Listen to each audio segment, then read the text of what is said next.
It looks like there will not be another World Tour for DragonBall FighterZ this year. We knew this day would come, and it looks like the time has finally arrived. Not a big fan of where it's at right now, but that's why I want to talk a little bit further back into the game's history. And I mean, what's a better way to talk about the old days? Why not start with the mother of all conversations, the GOAT conversation. This is my list for the top 5 greatest Dragon Ball FighterZ players of all time. Number 5, Kazunoko. For those of you guys who got into the game post-pandemic, you might not know who Kazunoko is, or wasn't even aware that he even played Dragon Ball. But let me tell you, for the second half of Season 1, he was the most dominant player by a long shot, and had one of the most dominant runs in the history of Dragon Ball FighterZ. Second to maybe only one other player, but we'll talk about him later. The year is 2018. Bandai Namco announced 7 tournaments where the winner will receive a Dragon Ball and earn a place and a spot at the World Finals. Kazunoko earned his Dragon Ball at CEO, but he was far from done at that point. He won another Dragon Ball at TW Fighter. He won another Dragon Ball at Japan Round. And then he won another one at the Couch Warriors. That's right, he won 4 Dragon Balls. There were 7 up for grabs. 7 spots to be earned at the World Finals. He won 4 of them. Because of what he did and how dominant his run was, Bandai had to run 4 last chance qualifiers for Worlds. And after all that, he won the finals too.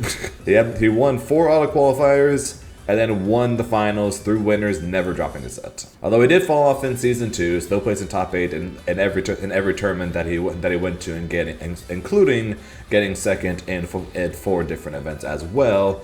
That doesn't take away the absolute hell he put everyone through with his Go Tanks in Season 1. An absolute legend, and one of the biggest regrets for me in Dragon Ball was the fact that I never got a chance to fight him. Number 4, Fenritti. The bridesmaid, but was never the bride, until he was. Of all the players on this list, he has the strongest argument using longevity, having started the game from the very beginning, and then competed all the way through until the 2023 World Finals. Fenritti at the start of the game's history was known to be more of a step behind, the likes of ZaneFGC and Goichi, who dominated the first part of the season, and then Kazunoko during the second half. Placing second in the Season 1 Finals, placing second in the Season 2 Finals to Goichi, and then third in the Season 3 Finals behind Nitro and Wawa. Then when he finally started getting his wins, it was his time to shine. He won both Red Major and the Southeast Asia Major in Season 2, winning the Japanese regional finals to qualify himself for the spot at the Season 3 Worlds. Winning both Rev Major and the Couch Warriors crosses qualified for his 4th World Finals, and we're just like in Season 1, where it took 4 last chance qualifiers for him to qualify to make it to the finals itself. On his 4th try at the finals, he took it all and finally became the world champion. Number 3, Sonic Fox. Is there nothing you are not good at? This is just not fair. I know I mentioned Kazunoko's dominance in the second half of Season 1, but you know who won the rest of the time? Pretty much it was Sonic Fox. They won 11 tournaments in Season 1. 11! Including Evo! On top of that, goes to Season 2, where it seemed like nobody was winning except for Goichi. They added on 5 more championships on top of that. And they were the only person to defeat Goichi in all of Season 2. That's right, Sonic Fox was the player that stopped Goichi's winning streak. Literally the only thing missing from their resume in all Dragon Ball FighterZ is a World Finals title. But they were the best in the world at one point, had the best offense in the world at one point. Even in their last event, they still finished in the top 2 at the regional finals, dropping only to Nitro. Doesn't matter if it's Dragon Ball FighterZ or a different game. If the blue fox is there, be very, very afraid. Number 2, Wawa. Wawa, the Wonder Kid. Although Wawa entered his first DBFZ event back in 2018, he probably became more well known on the national stage through the absolute piercing screams of both Tyrant and Damascus during his match versus Kazunoko at Versus Fighting 2019. He's not going for command grabs yet. No, he's just waiting. He's scared. Okay, vanish and vanish. Yeah, beautiful. Oh, and there we go. Wawa, the Wonder Kid, is gonna send Kazunoko. Oh my God! The Wonder Kid sends Kazunoko into losers bracket. Wawa. Although he did have a few wins before it, his win over Sonic Fox to make winners finals at UFA before eventually taking down Kane in the finals was not only a major sign to everyone that this kid was legit for anyone that might have doubted it before then, but it was a sign that this kid was here and he was here to stay. Season 2 was Goichi's season, but from that point on, it was Wawa's. From the end of Season 2 finals till his quote-unquote retirement from DBFZ after EVO, he lost only twice. Once to Yasha in the French regional finals, where he already qualified for the world finals anyways, and then the absolute pure act of God that was Nitro's performance at Combo Breaker, where Wawa's confirmed that would have won the match dropped in a situation that was never seen before and has never been seen since, were the only times that we saw Wawa lose during that season. And I mean, come on, nobody in existence can survive the pro tag powers that was Nitro that day. So Wawa became only the second player at that time and the third one ever to win both EVO and the World Finals in the same year. Probably the most skilled player to ever play the game.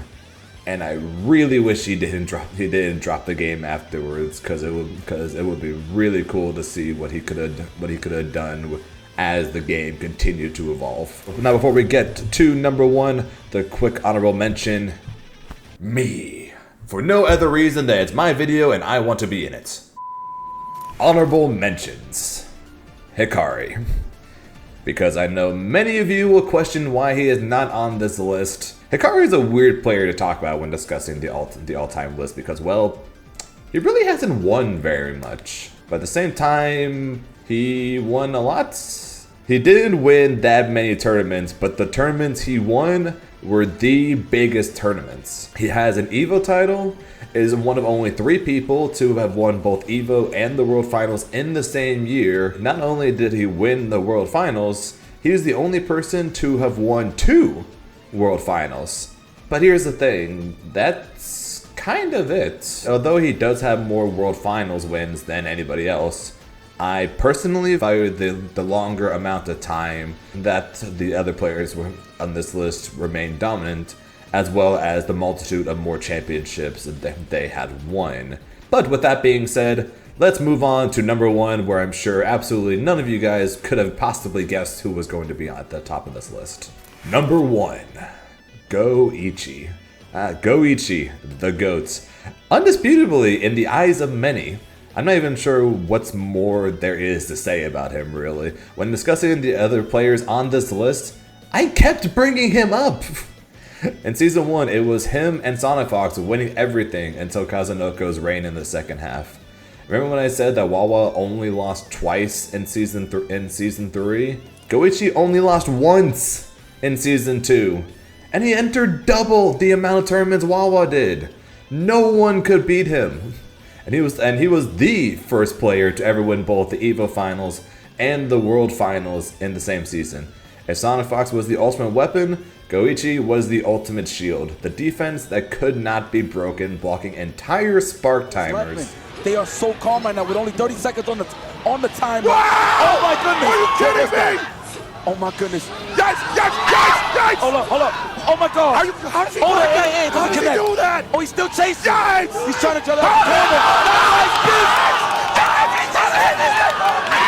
He's coming off! Oh my He's God! coming How off! did he do that? That was clutch! Oh my God! Yes! Nobody was better, and nobody was more undefeatable at their peaks than Goichi, the GOAT of DragonBall FighterZ.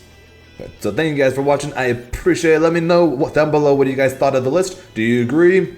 Am I dead wrong? Let me know what your lists are and what kind of lists you guys might want to see more in the future. I still love this game. I still enjoy talking about it. And why could we not have just gotten Dragon Ball FighterZ 2? Why, Bandai? It was right there for you.